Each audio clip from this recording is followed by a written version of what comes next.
Seeing signs of aging? Before you try drastic measures, try new Olay Regenerist. Now upgraded with triple collagen peptides, Olay targets a root cause of aging, weak cellular bonds, and strengthens them from within. 97% saw visible results. Firmer, lifted, more radiant skin.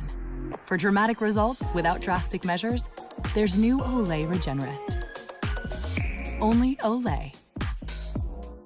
Today on Second Opinion with Dr. Ebony Jade Hilton, are you giving your skin the care it deserves? From acne and dark spots to skin cancer risk, two leading experts break down the biggest concerns for skin of color.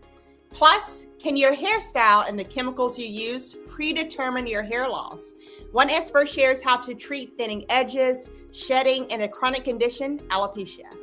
And hear one woman's powerful journey in living with alopecia.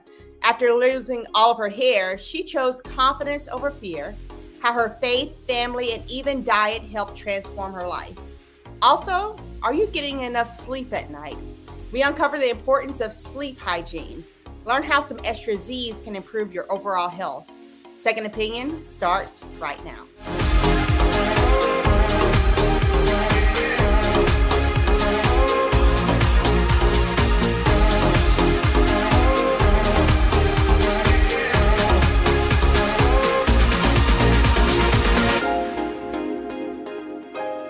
When it comes to skincare, one size does not fit all. Melanin-rich skin has unique needs, yet many African Americans and people with darker skin tones often struggle to find the right dermatologist, trusted information, or products designed with them actually in mind. From acne and hyperpigmentation to skin cancer detection, these are important conversations we need to be having. Joining me now to uncover some of the biggest skin concerns for darker skinned individuals are Dr. Hope Mitchell, board-certified dermatologist, and Dr. Rolanda Johnson Wilkerson, who is the principal scientist and scientific communications leader for Procter & Gamble. Thank you, doctors, for joining us today. Thank you. Yeah. Thank you for having us. Yeah, this is a conversation I've been looking forward to because I feel like this is a free consultation. So, Dr. Mitchell, let's start with you. When we talk about skin of color, what are the top 3 concerns you see most often amongst your patients? Sure. I would say the top concerns are pigmentary disorders. And one of the most common pigmentary disorders would be what we call PIH, or post-inflammatory hyperpigmentation. And this type of pigmentation or mark is left behind after common concerns like acne or even an insect bite. The other common concern that I see in my clinical practice would be hair and scalp disorders.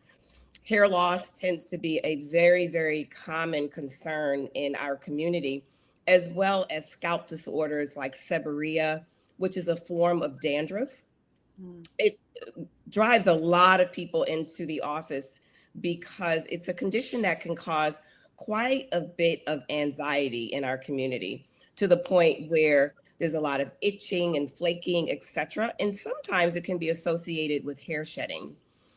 The third common disorder that I see or concern would be concerns of inflammation like acne or even eczema. I also commonly see a condition called hidradenitis suppurativa, which is commonly known as HS. And that condition is one where we can get boils or cysts under the armpits, sometimes in the groin area, and even under the breast. And thinking about the boils and the cysts, it makes me think about keloids. You know, what specific issues tend to show up more often in African American skin, whether it's hyperpigmentation, eczema, keloids, or acne? And why is it that I feel like, more prevalent in our skin versus other races? Well, to be honest, if you would have said I had 4 options, I would have said keloids. Keloids is actually very common in our community as well. These are conditions that are common. You know, if we were able to unpack each condition, we would have a better idea as to why they're common in the Black community. But if we were to take, for example, one of the most common concerns, pigmentary concerns, a lot of it extends from I would say skin damage from unprotected skin. So a lot of us still are not wearing sunscreen to protect our skin from damage. And I'm sure we'll go into the reason in just a moment, but that is a condition that's very, very common. And we know that that is directly linked to the lack of protection from ultraviolet light. A lot of us believe that we can't have skin damage because we are more melanated or we have darker skin tones, and that couldn't be further from the truth. Right. And that brings up, my next point was that there is this misconception that darker skin doesn't get things like skin cancer, for instance, right? How does skin cancer present differently for those who are, with melanin-rich skin? And what should people be looking out for to, I don't know, the early signs that, hey, you actually do have skin cancer? Well, I'm just going to start with a fact. Mm-hmm. Skin cancer killed Bob Marley, right? And his cancer was on his toe. And so very commonly, the most common and most deadliest form of skin cancer in Black people would be melanoma. And that can occur where the sun doesn't hit the skin. So palms and soles, the groin, underneath the nail, those are the common areas for melanoma, which we call acrolentiginous melanoma in Black people. And so that's an area where if we're not educated, or if our primary care physicians are not sensitive to that knowledge, we may not ever come across that fact until it may be late. So that's a very common location where we can find that form of skin cancer. And when you speak of melanoma in the nails, is it when you see that black spot under the nail? You can see a black spot. You can see a linear line. Sometimes that's a normal variant, meaning that we can see that in people with skin of color, but it certainly is something that should drive us to the doctor to get it checked out. And what are some basic, if someone's listening now and they're like, I never put on sunscreen because I am, the blacker the berry, the sweeter the juice. I have the melanin. I don't need the sunscreen. What would you say to them in this moment? Why SPF is essential for darker skin? And what are some basic routines that melanin-rich skin people can actually do to make sure that we're protecting ourselves every day? So the first thing that I would say is black does crack eventually, right? And what we mean by that is that maybe it will take longer for you to see the signs of skin aging than our Caucasian counterparts, but they are coming. So if we're not protecting our skin, we're going to see earlier concerns such as uneven skin tone, dark spots, hyperpigmentation, even loss of elasticity and sagging of the skin, because ultraviolet light can do damage deeper in the skin. It can disrupt collagen, which keeps the firmness of the skin. And it can cause, as I've said maybe 3 times already, it can cause what we in our community dislike, and that is an uneven skin tone. So I recommend everyone, regardless of ethnicity, regardless of skin tone, regardless of melanin color, that you use sunscreen. We recommend an SPF between 30 and 50. You can apply it through your moisturizer. If you're out recreationally, meaning longer periods of the day, it's important that it be reapplied. We now have clothing that has sunscreen in it, makes it very convenient, especially if you're hiking or if you're out for longer periods of time. Of course, wide brimmed hats are important. And then we can't forget the importance of seeking shade even when you're out. So umbrellas or awnings or trees, any way that you can find shade to help the skin is going to be important. And when people are looking for these, sunscreens, you see on TikTok, get this one, don't get that one. Are there any certain ingredients that people with darker skin should look for or avoid when choosing products, or people in general for that matter? Are there certain ingredients that you say, hey, if you see this, let's try to avoid that sunscreen? Well, what I will say is today is a time where there are many, many sunscreens that we can choose from. In the past, we were all concerned about the the white cast, looking like a ghost, and we no longer have to be concerned about that. We can look for sunscreens that are chemical sunscreens or mineral-based sunscreens, meaning mineral would have ingredients such as zinc oxide or titanium dioxide, which are better products for people with melasma, a form of hyperpigmentation. I always say the best sunscreen is the sunscreen that you will consistently wear. And so start out by finding a sunscreen that blends into your skin tone, that can protect you throughout the day, I think is what's most important as you start that journey. Okay. And Dr. Wilkerson, I want to bring you into this conversation. You know, you're the principal scientist and the scientific communications leader for Procter and Gamble. How can science help better address the unique skincare needs and concerns of people with darker skin tones? I love this question.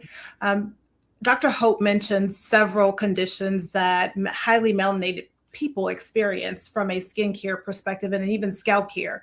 Well, science helped to enable that understanding, and it plays a critical role in recognizing and addressing the unique physiology of those with melanin-rich skin. We might have a different response to external environmental factors, irritation, and even certain internal factors that we might have genetically. Science helps us to understand that. Historically, a lot of skincare products were formulated and even tested primarily on lighter skin, and that led to gaps in efficacy and even safety for people that had darker skin tones. Dr. Hope mentioned that's changed over time, and now we have products and formulations and science that it's able to help better meet our needs. Our scientists, for example, at Olay have studied multi-ethnic skin, and through those studies, we determined that highly melanated, even African ancestry people have an exceptional gene that allows our skin to age differently from other ethnicities. And so with that understanding, we know things like what Dr. Hope mentioned, where we might not necessarily be immediately concerned with fine lines and wrinkles, but there is the aging concern of uneven skin tone, as well as texture changes on the skin. Knowing that helps to identify the right ingredients and look at advances in skin biology and different technologies to better allow us to understand how we can meet unique needs for highly pigmented consumers and patients. All right. You know, and there's a growing demand for Black dermatologists and culturally competent care. In your opinion, why is that demand so high right now? Is there something going on with this new generation? Is it social media and exposure? But what's making us say, hey, we want products that actually reflect, you know, what's best for our melanin-rich skin. And we also want Black dermatologists and scientists to start to invest in our community more. What's changed? So I believe you touched on a big driver, and that's the awareness of new products, the awareness of science, and the awareness of dermatologists in social media. And so the rising demand for Black dermatologists, it also reflects a broader need and awareness of the opportunities in our healthcare system, because Black dermatologists, I like to say, are kind of far and few. In terms of where I'm located, there's one Black dermatologist, and I happen to be in a major city, is what I would call it. Many patients want providers, dermatologists who understand their unique needs of their skin, as well as bring a cultural context firsthand. And that helps to build trust, as well as, I believe, improve health outcomes too. Black dermatologists also bring a nuanced perspective to diagnosing and treating skin conditions that may present differently for melanin-rich skin. And then, not to mention, you have that culturally competent care. That means acknowledging and respecting that patient's experiences, their habits and practices as we talk about it, as well as their beauty standards. Dr. Hope talked about having a SPF product that feels good on the skin, that looks good on the skin. And oftentimes we talk to consumers to understand what that looks like for them. Over time, that's changed, right? And we want to make sure that we are meeting multiple skin tone needs from the lightest to the darkest for our Black patients and consumers. Yeah. And Dr. Mitchell, and speaking of the doctor-patient relationship, what are some of the questions that you would tell the viewer? Say, hey, if you're in with your primary care physician or your dermatologist, if you're fortunate to have a dermatologist, what questions should they be asking as it pertains to their skin routine, their cancer risk, and what they should be doing to minimize that? Well, I think, come to the appointment, be clear about your expectations, be clear about the questions that you have when you're talking to the dermatologist, regardless if it's their race concordance or not. Come prepared, know the questions that you have. Definitely, if there's not racial concordance, asking the dermatologist if they are competent or if they feel comfortable is a better word, treating the concern that you may have, or have you treated other patients with similar concerns? Have you seen this before? The treatment that may be initiated, how will this affect my hairstyling practices or my skin regimen? Or are there any risks for pigmentation or hair loss with this treatment?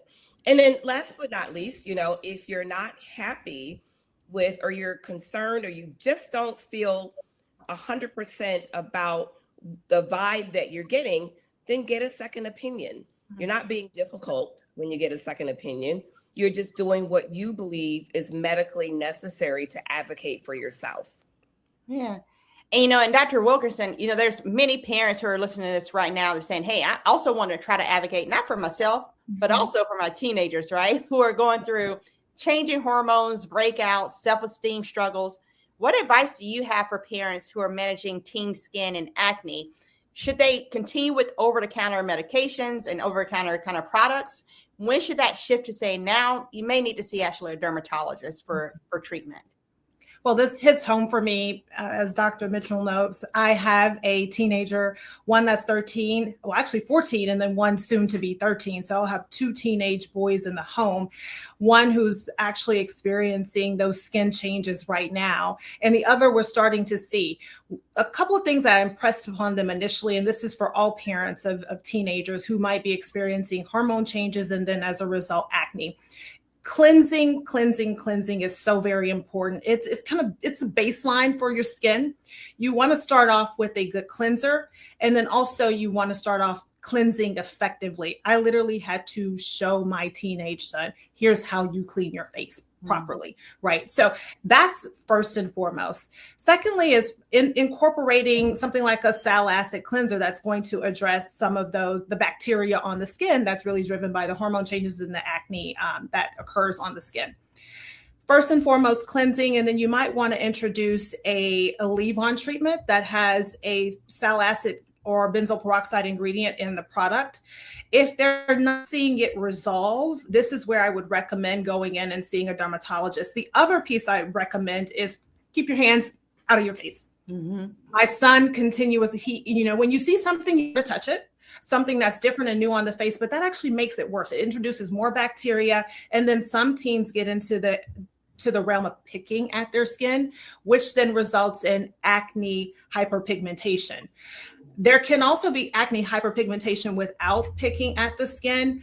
This is where you want to make sure you're incorporating an SPF product too, because sun protection is key, especially when the skin is more hyperpigmented and can be inflamed. Again, if those symptoms are not resolved by what you're doing with the kind of minimal introducing effective cleansing, incorporating a leave-on treatment that addresses the acne, I would definitely recommend to see a dermatologist. SPF, SPF, SPF. If nothing more, that's what right. So thank you, Drs. Mitchell and Dr. Wilkerson. Thank you for reminding us that caring for melanin-rich skin requires both science and representation, and that everyone deserves skincare that truly works for them. So SPF, folks. SPF. SPF. Thank you. Thank you. And coming up next, could your hairstyle be contributing to hair loss? From thinning edges, shedding, and/or traction alopecia? When is hair loss a warning sign? We're breaking down the causes of alopecia and the options available for women looking for answers. Don't go away.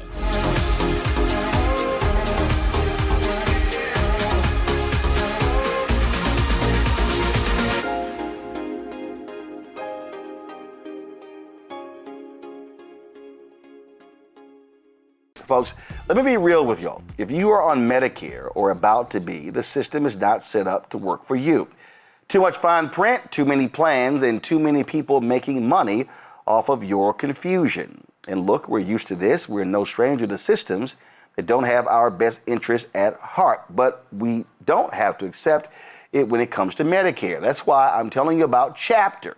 Their advisors are independent and honest. In fact, they're the only Medicare advisors that compare every plan nationwide.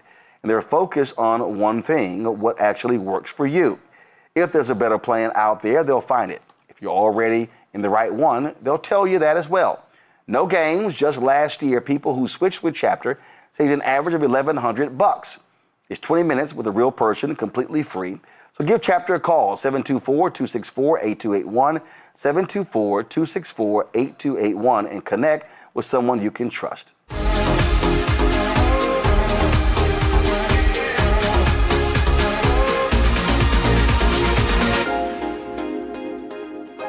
Hair loss can be emotional, isolating, and for many women, especially Black women, it's a conversation that often goes unspoken. But from medical hair loss conditions like alopecia to protective styling concerns and treatment options, there is hope and there is help. Joining us now is Yvette Morrison, a certified cranioprosthesis specialist, cosmetologist, educator, and founder of Aventa's Hair Center. Thank you for being here, Yvette. Thank you. Thank you for having me, Dr. Hilton. It's a pleasure. Listen, I know there's so many people who are looking forward to this conversation. So let's just start with the basics. Many people hear the word alopecia, but may not understand exactly what does that mean. Can you explain what alopecia is and the different types people should know about? Okay. Yes, ma'am. So alopecia is basically the medical term for hair loss.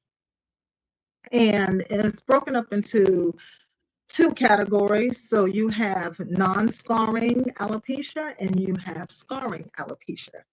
So I'm going to start off with first some of the names of the non-scarring alopecia, okay?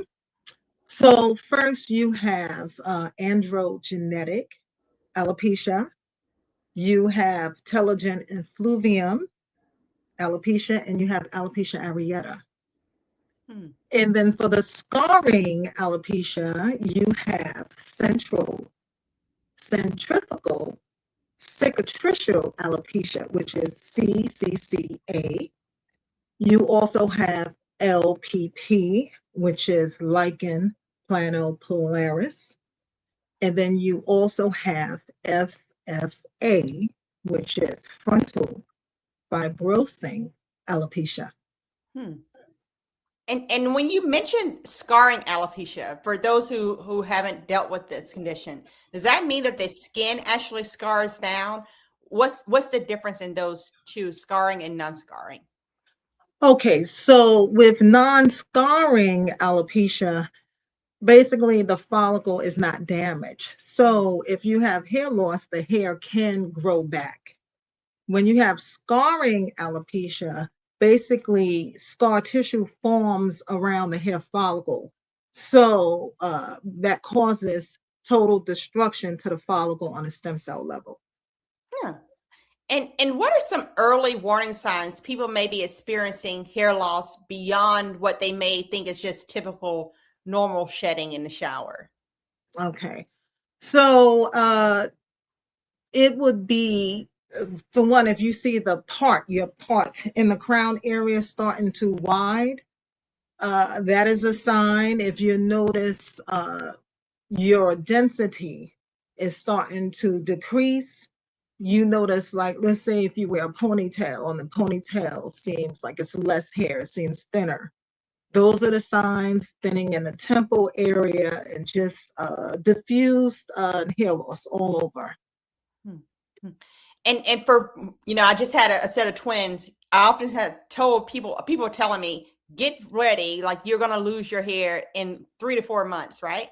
And I haven't lost it so far. Is it true that you will have some hair loss associated with pregnancy and after the birth of your children? Well, it depends on the person. Due to hormonal issues. Now, myself, and I'm just going to give myself as an example, my hair grew beautiful and I didn't lose my hair afterwards. And I would say one of the main things is to keep taking the prenatal vitamins. But also I've had clients that came in and after pregnancy, we notice a significant change in the hair. So I would say it depends on the individual. But a lot of times, some people do lose hair during pregnancy and afterwards due to hormonal changes. And as a certified cranial prosthesis specialist, for one, what is that exactly? How do you help people navigate hair loss solutions? Okay, well, cranial prosthesis is basically a medical grade wig. And the beautiful thing about the medical grade heads of hair or wigs, I like to say heads of hair. Sometimes people don't like this hair wig, but you can customize it as far as doing highlights, coloring it. It is customized to your exact fit. It is more sensitive to the head or the scalp. As far as irritations, pardon me. And that's it that I can think of. And what are you, in your natural? I forgot. Natural in appearance, very natural. Natural appearance. Yes, it can look just like the scalp. And there's so many technologies.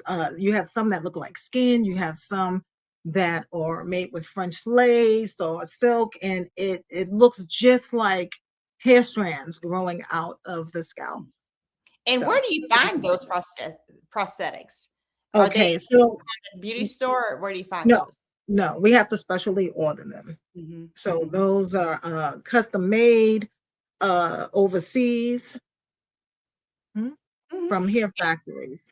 And sometimes, I'm sorry. No, go ahead. I was going to say sometimes they can take with customization. Sometimes if they have hair in stock that fits similar measurements that you might have, you can get it right away. But a lot of times it takes anywhere between 2 to 3 months because each strand is hand tied. Wow. So that's what makes it look like it's hair growing out of a follicle. That's what gives it a natural appearance, and you can part it all throughout the actual system. And when you think about your clients or just people in general, are there common mistakes that people make that may unknowingly damage their scalp or their hair follicles that you would advise them, hey, just don't do these 2 or 3 things? Yes, I'm gonna be honest, girl. I see it all on YouTube. And people tend to think because it's a nice style, oh, I gotta have that. This stylist is doing this the right way. And I have like 30 years of experience. So more of the seasoned stylists can look and be like, oh my God, what are they doing? And I'll give a quick example. Like a lot of times you see the ladies do the lace front wigs, right? And they're actually putting on the glue. Then they put on layer, I'm gonna put some gel, then I'm gonna put some spreads, then I'm gonna put a stocking cap on top, then I'm gonna put the wig on top. And you have to remember the skin is the largest organ of the body. It needs air. So you're covering up all of this, and that's one of the main reasons of hair loss, because the follicle is clogged. It's not able to breathe. You know, it's like putting blankets all over your face. Right. And you're not getting air. So that is one of the things that I don't like. I don't really care for improper practices. Also, a lot of tight styles like the weaves, the braids. It causes traction alopecia. And a lot of times, a lot of people that do braids, pardon me, they don't understand. They're just braiding. Let me pull tighter. They don't understand the correct practice. If you're going to do the weaves and the braids, it has to be done correctly. Even hearing the pulling makes my head hurt. Yes. Sometimes they're pulling, you see the bumps. Right.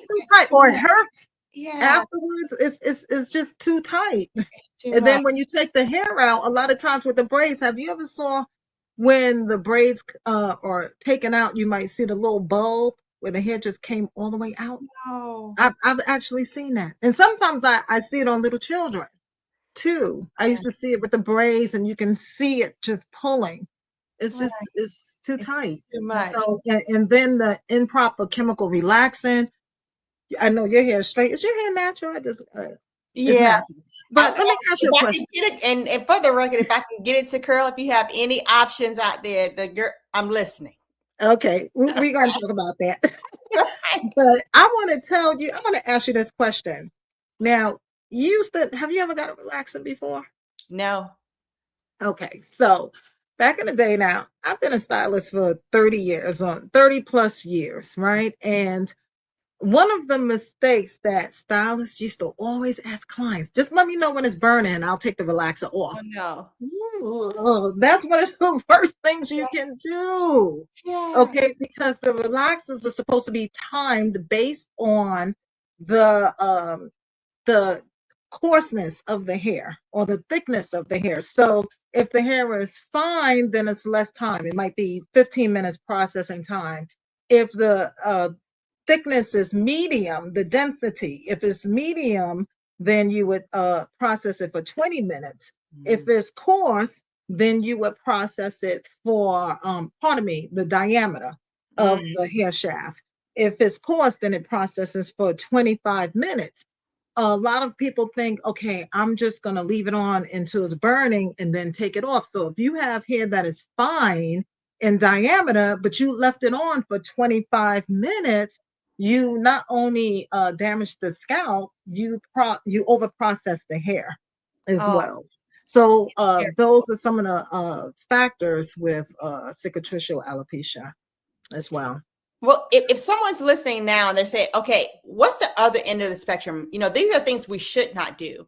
What are some important daily or weekly habits that people should adopt to maintain a healthy scalp and prevent kind of that long-term damage? Well, I would definitely say shampooing more frequently. Uh, a lot of times we don't shampoo frequently, and it causes buildup on the scalp. And when you have buildup on the scalp, it clogs the follicle, and it also causes inflammation, which can lead to damage of the follicle. So I would say more frequent shampooing, doing treatments more consistently, uh, rotating your protein treatments, your moisturizing treatments, and even your bonders that strengthen the hair from the inner layer out, strengthening that cortex. The bonders. I can say one thing for me has been hydration, hydration, hydration. I think after Yes. having the twins, I drink so much water for breastfeeding that my hair has just like soaked up the water. So, and there's growing conversation about certain styles potentially contributing to hair loss. So what should people know about protective styling, braids, weaves? How can they maintain a healthy hair, especially during the summertime? No Okay. one feels like doing their hair all the time, right? Yeah. So what are the options that there are for them to kind of live and have healthy hair? Well, I have clients that get protective styles. My daughter, who's here at the hair center, she does protective styles. And one of the key things is you want to make sure that when you're doing a protective style, when you take it down, you must treat the hair. A lot of times we get protective styles and we take it down and shampoo it, put it right back in. We don't do conditioning as far as moisturizing treatments, protein treatments, our bonders, and sometimes your hair needs a break in between a protective styles. It needs air, it needs sunlight. So that's important, making sure that it's not too tight. If you have a weave, make sure that you come into the salon and get a shampoo in between, like every 2 weeks. A lot of times people leave the weave in for 2.5 months, 3 months, and they don't shampoo. And when they take the weave out, it's so much buildup that's on the scalp. And that's another factor that causes hair loss and inflammation, that buildup that's on the scalp. So you have to come in, you have to get your hair shampooed, and also you need to come in and let your stylist look at the weave. When she's shampooing and maintaining that hair, when you're coming in for regular maintenance, they're going to look at or they should, at least, I know I do. I will look at the weave and see, okay, we need to tighten up some tracks here. This is loose, or it's time for this weave to come out. Because if the hair is loose, you're doing it at home, you're not coming in for your maintenance. When you're constantly pulling on that loose track, it's pulling the hair. It's going to cause breakage. Now, there may be someone listening right now that says, okay, I'm doing that. I'm kind of taking breaks in between my protective style. I'm shampooing my hair. But you mentioned a word, you said bonders. Now, they may say, now, what does she mean? What is a bonder? And how does that heal my hair from the inside out? Okay, so bonders, you have to go to the salon to get a bonder done. That's one. You must come in. I use the Olaplex as my bonder. And the bonders, they're different from a conditioner because they are strengthening the hair, the bonds of the hair. So that is the difference with a bonder versus a regular conditioner or protein treatment, which you just it's just strengthening. The bonders, you can actually put a bonder in you can put a bonder in your lightener surface and take that hair up all the way to a light blonde, and it won't break. That's how strong the bonders are. Or the hair can be at the point where it's just about to break from a lightening surface. And when you apply the bonder afterwards, it can actually strengthen that hair where it does not snap and break. You cannot do that with a regular protein treatment. You can't do it with a moisturizing treatment. Actually, every time before I even do a chemical service, I like to do bonders just to strengthen that hair and make sure it's able to even take the service. Well, Miss Yvette, you have told us so much, and you're from Aventus Hair Center. If people are looking and they say, hey, I need a prosthesis, or I just need some advice as to how to make my hair and my scalp as healthy as possible, where can they find you, either on social media or at your hair center?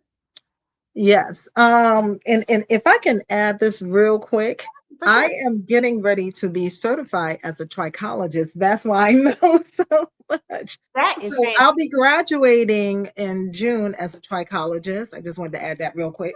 But I am people what a trichologist is. Basically, what we do is we treat the hair in the scalp. So we work with dermatologists like you. So we work with dermatologists, we work with rheumatologists, oncologists to help people that are experiencing hair loss. We look at the scalp and under the and the hair under the microscope. We measure the density. We're able to track inflammation. So all of that we're able to do. And we also do detoxifying treatments. So that's what I do. Detoxifying, infrared, laser therapy, which actually helps to restore the hair. And I'm located at 8641 Doris Road, Suite 150C in Douglasville, Georgia. Pardon me, Douglasville, Georgia. Douglasville, Georgia. This is science, folks. Go get your scalp. Again, your scalp, your skin is the largest organ of your entire body. Treat it well, and it'll treat you well. Yes. Thank you so much for joining us. Thank you. I enjoyed being here. It's a pleasure. Thank you. You're welcome. And coming up next, what happens when you lose all of your hair, but find yourself in the process? One woman shares her personal alopecia journey and how she's turning pain into her power. Stay with us.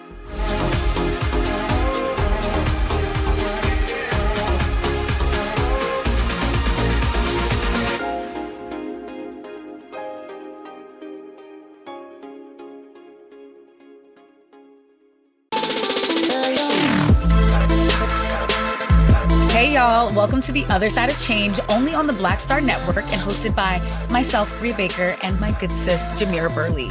We are just two millennial women tackling everything at the intersection of politics, gender, and pop culture. And we don't just settle for commentary. This is about solution-driven dialogue to get us to the world as it could be and not just as it is. Watch us on the Black Star Network, so tune in to The Other Side of Change.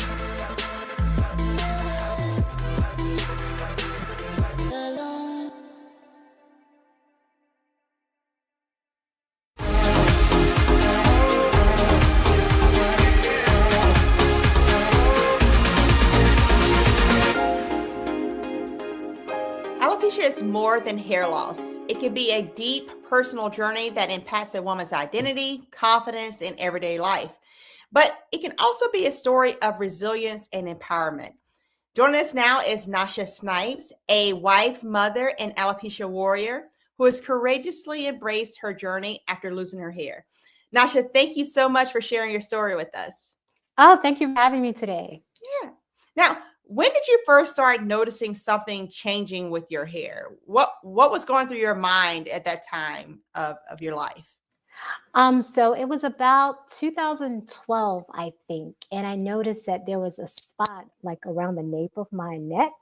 I was natural at the time. I was wearing 2-strand twists, so I was thinking maybe I was twisting it too tight. So I switched, hairstyles, and I was asking my stylist. I was like, "Do you notice this?" And she was like, "That's different." But we really didn't put that much emphasis on it because I could hide it because my hair was so long. So I just wore it back, and I stopped doing the 2-strand because I thought maybe I was pulling the nape a little too much. And when you eventually lost all of your hair, how long did that take, that process? Probably about 2 years. What happened was after I noticed like the spot in the back of my head, I noticed that the shower kept getting clogged, and I didn't understand why. And then I started to notice that my hair was shedding more, but it was still, long. So it was just getting thinner. And then I started getting more like bald spots. So it was just like little patches in the back of my head. In the back of your head. And what was that emotionally for you as you're seeing like, okay, I'm noticing these small changes? Were you able to keep up emotionally since it was a gradual over 2 years, or did it still come as a complete kind of shock? It came as a shock because in my mind, I thought it would grow back quickly. So I've always sort of like looked at my diet. I'm big on nutrition. I'm big on like nutrients and everything. It took me forever to get a doctor's appointment, right? So it was like a year before I actually noticed what was going on until I was actually to get in with the dermatologist. And then they diagnosed it as like alopecia. And it seemed like once I got that diagnosis, everything sort of like, it was a roller coaster effect. Everything just like sped up 10x. To sort of gain control of that, what I did was I did the big chop. And when you say everything sped up, what does that mean exactly? So it went from just being like a couple of spots like in the back of my head to I started noticing like around my temples, just in different spots. I would just get like little clumps of hair coming out. So what I did was I cut all my hair off. So that way, again, so I could have control. My husband always likes to make a joke. He says he went to bed with Beyonce and woke up with Janet. Okay. But that was just a way of me sort of like gaining control of the situation and then actually seeing like what was happening. Because my hair was longer, I could always like cover it up with a ponytail, put a part on the side to swoop it one way or the other, or, the braids would hide the patches, or I could pull everything to one side and then just have it like covering what was going on in the back. This way I sort of like had control over what was actually going on. Yeah. And when you did the big chop and now you have gone, emotionally, you've gone from one version of yourself to another version of yourself. How did you, I guess, not even, I don't know if cope is the right word, but how did you emotionally deal with that transition, especially the first time that you showed up in public from saying, hey, I have long hair that I can pull back into a ponytail, to now I'm having the big chop, not necessarily because I want to do the big chop, but because I feel like I need to do the big chop? Well, honestly, at that time, I was probably still more in denial because I had always been that person. So for me to cut off my hair and just like overnight, it wasn't like out of my personality, like that's sort of like in my wheelhouse. What wasn't or what isn't in my wheelhouse was that I couldn't really control or dictate it growing back. So at that point, it was like, oh, okay, I cut my hair. That's fine. I still got it. Like, we're fine. I've done short hair before, senior year in high school. I cut all my hair off and it grew back. So, it'll do it again. But it didn't. And along that journey, did you make changes? Were you doing different things as far as diet, lifestyle? Was there anything that you have even continued to do to kind of help with your wellness journey? Oh, I was doing all the things, just making sure I was staying hydrated with the water. One of the main things was iron. I found out that my iron level was severely low. As a matter of fact, the doctor was asking, she was like, you really shouldn't be walking. She was like, so what this means is that you've been dangerously low for a long time and your body's just been able to compensate. So I was like, oh, okay, that's good to know. So making sure that my iron levels are up to par, making sure that my vitamin D is up to par, and then actually making sure that it's right for me.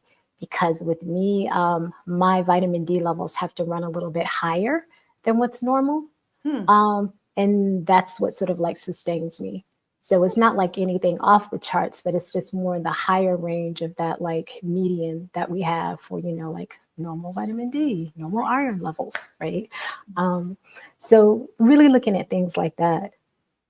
And how did you discover that your vitamin D level needed to be on the higher end of normal? What were the symptoms, or what were the conversations that you had with your doctor? So I was working with a naturopath at the time, and this was after I did the big chop. My hair started growing back. I started seeing regrowth, and it happened when the vitamin D was on the higher side. I still had spots in different places, but overall, the hair that was growing was getting a lot longer. So it was like, oh, okay. And then I went back to my general practitioner, and they're like, whoa, you need to cut back on the vitamin D. So I was like, oh, okay. So I did, and it was like, my hair was like, oh, okay. And I was like, oh, okay. Right. Got it. I mean, and that's where we say, you have to listen to your body. There's standardization that's across the board, but our bodies are ultimately the indicator as to what we kind of need. Now, for many women, hair is tied to identity, femininity, even confidence. And I know you're a mother raising a daughter, correct? Yes. What conversations have you had with her about beauty, images, and hair and confidence just in general? So I think it's really how they say, it's not so much the conversations, it's how you live your life. So we really haven't had any verbal conversations about it. I did ask them, I think like when they were younger, just tried to see around them like how they felt, because I look very different from, what the Barbie dolls look like, what the standard of beauty was like, especially like in 2008, 2010, right? But in the same time, it was still like walking, talking, acting. Even I forgot I didn't have hair until I looked in the mirror, The biggest indicator was just like it's cold outside, my temperature. It's harder for me to regulate my temperature because there's nothing covering my head. And you lose a lot of heat through your head. So saying all that to say, with my daughter, it was more of being yourself, being unique, and being beautiful in whatever state that you're in. In every state that you're in. And with you going through this journey, does anyone else in your family have alopecia? Are you the first to experience this? And if so, how did your family kind of support you through this journey? Because I'm sure there's many women and men, who have alopecia that are probably saying like, hey, I am the only one. And the emotional journey that you have to go through to get to that space that you're in where you're confident and you know that you're beautiful. How did you get there, and how did your family help support you through that? So that's a very interesting story. So when I first presented myself as this, I was at my grandparents' house. We have dinner at my grandparents' house. I'm from South Carolina, born and raised, and walked in the house, and my granddad was like, "Nasha, you look like a little boy. What you doing?" Oh, okay, Grandpa. Yes. I was like, granddad, I have like alopecia. He's like, what? Like what? I was like, I have no hair. So you cut your hair off? I was like, no, it's not growing anymore. And he's like, oh, okay. And so it took him a minute to process, right? My dad was like, so is this a new hairstyle now? Is this you? And I was like, oh no, I have alopecia. And he's like, oh, okay, you all right? Is everything okay? And I was like, no, right now I can't find like an underlying medical condition. It's just, probably stress related, something like that. We're trying to figure it out. He's like, all right. So to say that it was different. I had, as far as family, it was just like trying to explain what was really going on. Friends are very supportive. And you always get the whole thing, oh, but you're beautiful. You're like, oh, if I had a bald head, I would want to look like you, or I don't know if I could pull that off, It was just my cross to carry, wow, my cross to carry, right? And out of all the things, it is hair loss. It wasn't tied to another condition. So being grateful in those moments, like I could be dealing with some other underlying condition that could cause this. Right. My thing was just, loss of control. That's the huge part of it. Yeah, I can imagine being my personality and not being in control and feeling like I'm doing everything right and it's still not going where I want it to go. Yes, I can see that can be frustrating. I'm from South Carolina too, so I know exactly. We're a different kind of people. Right. And you mentioned your grandfather. You mentioned your dad. How about your husband? How has he been during this process of being able to say, I'm sure he also wants to protect you, and to see you saying, hey, I feel like I'm out of control. It probably was an emotional, I'm assuming it was an emotional thing for him to go through too, to say, this is my wife, and how do I help her through this journey as she's discovering herself in all versions of herself? Just supportive, like looking at different therapies. At one point I had looked into doing like the tattooing where they sort of like tattoo your scalp and everything like that. So going through that research with me, if we were going to come through with it, looking at the budgeting to make sure that we could finance it. When I got all my hair cut off, like I used a barber friend of his. When I actually did the shaving part of it, he bought me clippers instead of me using his all the time. He got me my own. Listen, we share these. We share. Right. And then he taught me how to shave properly because I was going, I guess, with the grain instead of against the grain, so I could get a closer look. Yeah. So that's a good a lot. Right. It's a good man, Savannah. And before we go, what's one message you would want women who are living with alopecia to hear today? If they are just now finding that one spot in the back of their nape, what would you want to tell them about, the process of what you went through years ago to where you are now? Take one day at a time. Every day is not going to be jovial. Some days you will feel defeated, but it's not the end of the journey. I'm still on the journey. Like, I don't know what the end is for me. This is where I am now. And it's just being grateful where you are and being unapologetic about where you are. Like, if you're having a bad day, have a bad day. If it was cold in the house, I would have something on my head. Trust me, Right. But just being where you are and being comfortable in your skin, whatever that is for you. Well, Nasha, thank you for turning your story into a source of hope for not only, like I said, so many women and men who are also losing their hair, and maybe trying to find their way. So thank you for sharing your story. Thank you for having me. Thank you. And still to come, how much sleep did you actually get last night? If it was less than 8 hours, you may need to get to counting some sheep. We'll explain why next.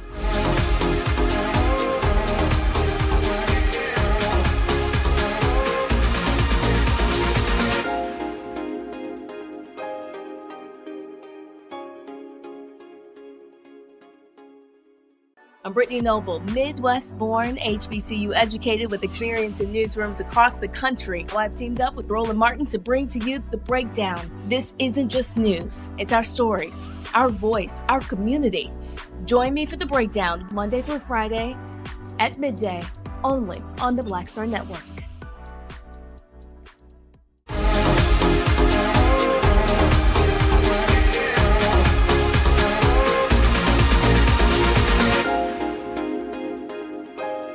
Sleep is important, but many of us aren't getting enough of it.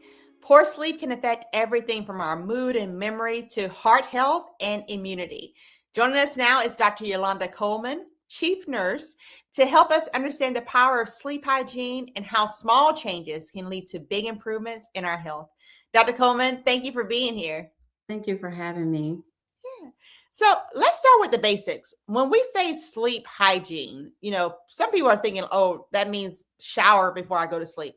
What exactly does sleep hygiene actually mean? So sleep hygiene is actually your daily habits, behaviors, and environmental conditions that help you fall asleep, stay asleep, and wake rested and restored.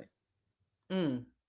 And why is quality sleep just as important? Some say as important as your diet and exercise as it comes to your overall health. Yes, so it's important that you maintain a regular sleep schedule to help improve your physical health, to help improve your mental well-being, your daytime performance, and also your long-term disease prevention. So it's important that you have a schedule for sleep, you try to maintain it, and you look at environmental factors that may be affecting your sleep, such as lighting, electronic device utilization before sleep, loud noises. And studies have also shown that cooler temperatures, degrees between 65 and 68 degrees Fahrenheit, tend to help with sleep conditions. So I shouldn't be sleeping with my heating pad. That's good to know.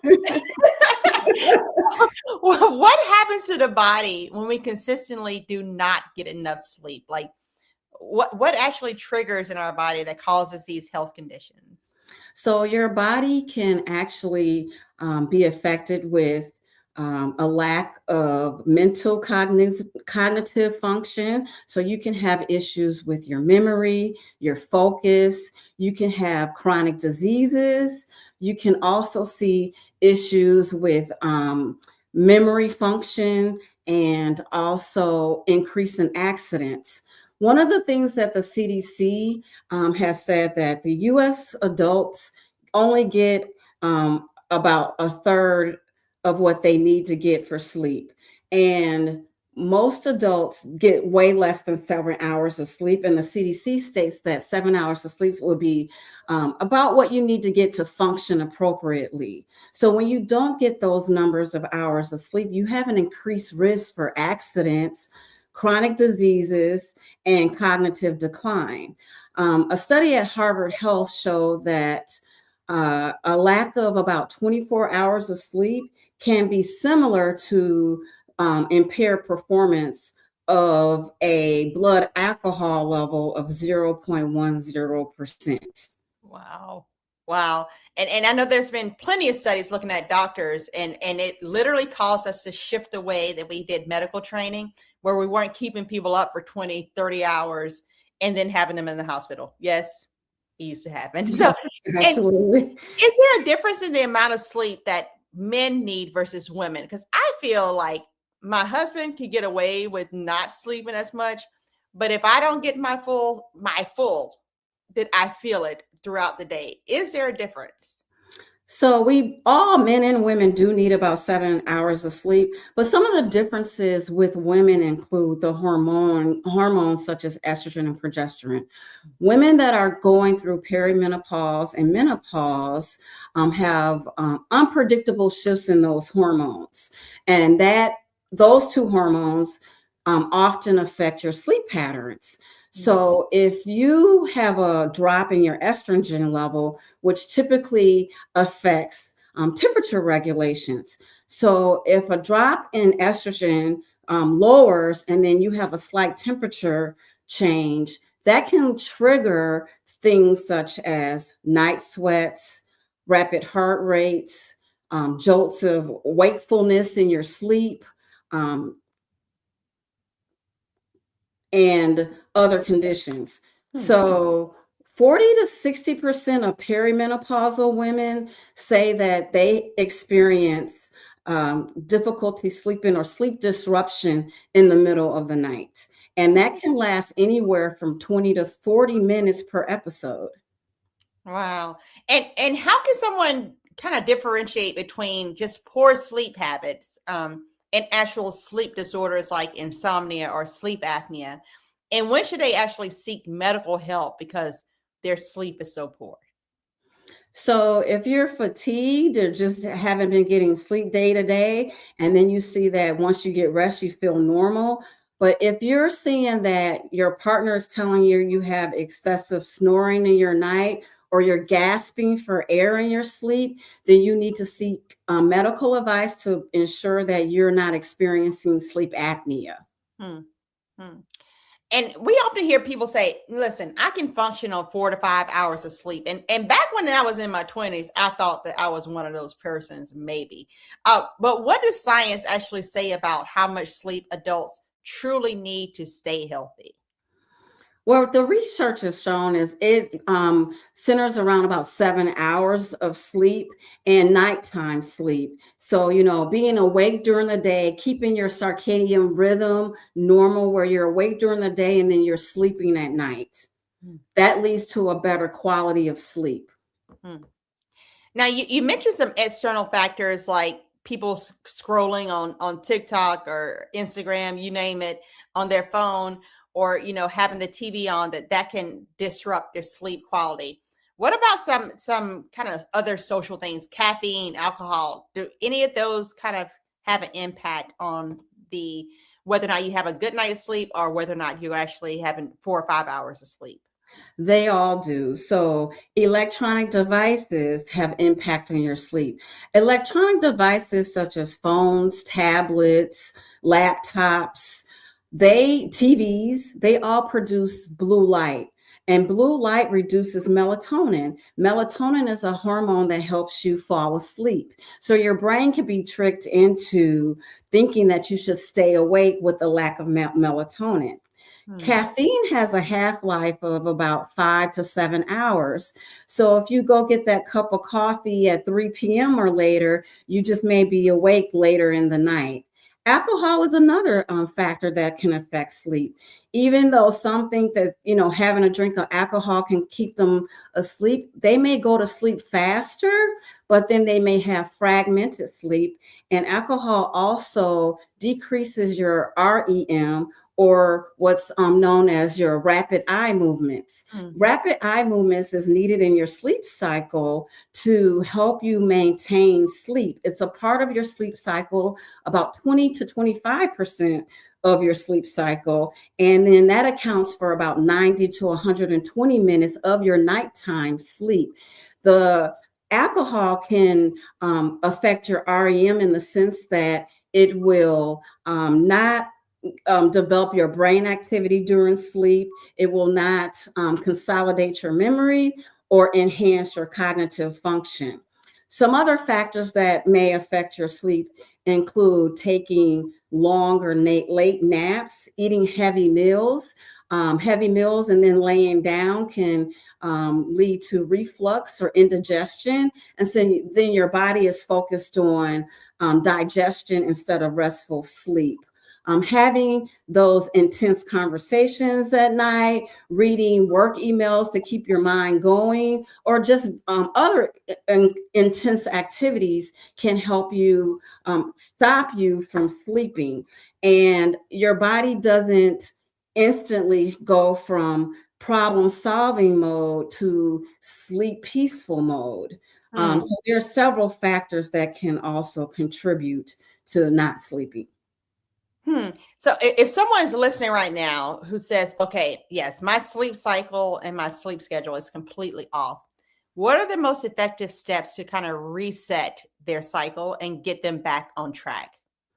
Some of the things can start at home first with, having a peaceful environment to go to sleep, shutting off electronics 30 to 60 minutes before sleep time, having a cool sleeping environment, very little noise, and then setting a schedule, setting a sleep schedule, setting an awake schedule, and trying to keep that consistent. And then eating earlier in the day, keeping stimulants such as caffeine, not drinking those right before sleep time, and then having lighter meals, and just like diet and exercise, maintaining that schedule on a regular basis. And if those things still don't seem to work, you can always visit a sleep center or speak to your healthcare provider.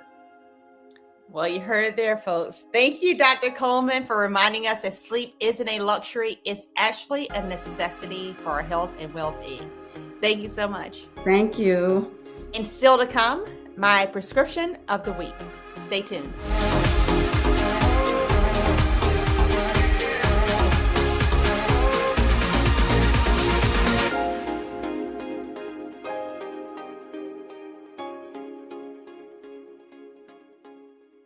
Folks, Black Star Network is here. Oh, no punches! I'm real revolutionary right now. Support this man, Black Media. He makes sure that our stories are told. Thank you for being the voice of Black America, Rolanda. Stay black. I love y'all. All momentum we have now, we have to keep this going. The video looks phenomenal. See, there's a difference between Black Star Network and Black-owned media and something like CNN. You can't be Black-owned media and be scared. It's time to be smart. Bring your eyeballs home. You dig?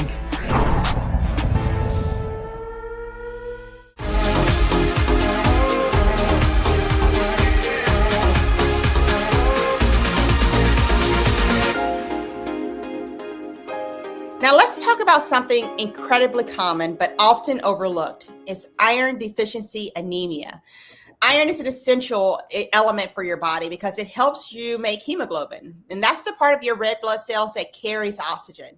And when your iron levels are low, your body can't deliver oxygen efficiently. And that's when symptoms start to show up. So here's the reality of what that looks like. Iron deficiency is the most common nutritional deficiency in the world. And what you might notice is that you have fatigue, just feeling tired even after you've rested. You're short of breath, especially with activity. There's some dizziness or some lightheadedness, headaches, cold hands and feet, pale skin, and heart palpitations. And sometimes there are more subtle signs like your hair may be thinning or you're craving ice and non-food items. That's something called pica. Or take a peek at your nails. Are they brittle? Are they constantly breaking or even spooning shaped like nails where the nails kind of curve upwards? That's oftentimes associated with iron deficiency anemia. Now, who's most at risk? Well, women. Women of reproductive age, especially with heavy menstrual cycles or periods, you are at risk for iron deficiency anemia. Pregnant women and postpartum women, also. Children and adolescents, also. And people with poor dietary intake or restrictive diets, those who have kind of GI conditions, those can affect the absorption of iron and lead to this deficiency anemia. And here's something important.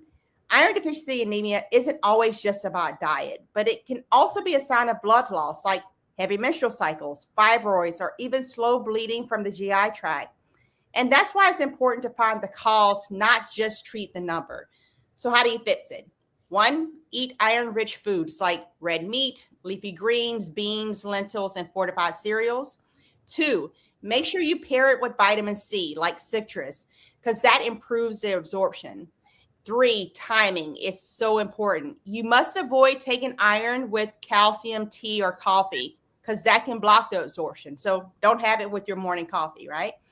And if needed, take iron supplements under medical guidance because taking iron incorrectly can cause side effects or just not work effectively. And here's the takeaway. If you're constantly tired, don't just push through it. Don't normalize exhaustion. Your body may be trying to tell you something.